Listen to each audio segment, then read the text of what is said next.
"Hello? Who's there?" No answer, but he knew someone was there.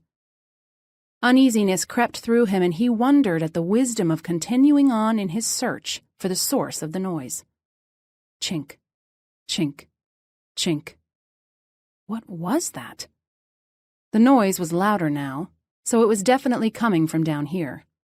More footsteps, but faint, like they were moving away. Daniel slipped back to the wine cellar and grabbed a bottle of wine from the nearest rack. Not much of a weapon, but better than nothing. He patted his back pocket. He'd left his phone upstairs. He grimaced, of course. And the Beretta M9 he'd removed from his shoulder holster and placed into the now locked top drawer of his desk wouldn't do him any good either. He rarely went anywhere without the gun on him, but had gotten too comfortable in his office. Too complacent in a life without danger around every corner. If he went to retrieve the weapon, whoever was down here would get away. If he confronted the person, it could be a deadly mistake. Then again, it was highly unlikely the person up ahead would know Daniel had once been a Marine, and Daniel planned to use that to his advantage. He gave a low grunt. So be it. Hand-to-hand combat it would be. No one was going to break into his restaurant and not expect to face consequences. With his adrenaline surging, he made his way back toward the sound.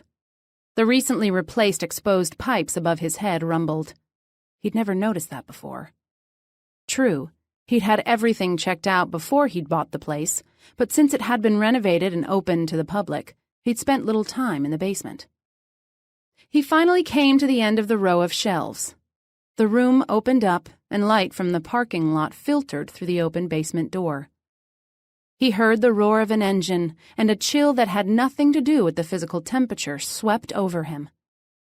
He raced to the door in time to see taillights fade into the distance. Someone had been in the basement. But why? Who? A gust of wind caught him full in the face, and he flinched. Goosebumps pebbled his skin. Chink, chink, chink. Daniel spun toward the sound. His eyes landed on a body hanging from the ceiling pipe, held there with a chain wrapped around his neck. Daniel inhaled sharply and backpedaled as he recognized the grotesquely distorted features on the body that gently swayed back and forth. The dead eyes stared at him, as though accusing Daniel of letting him die.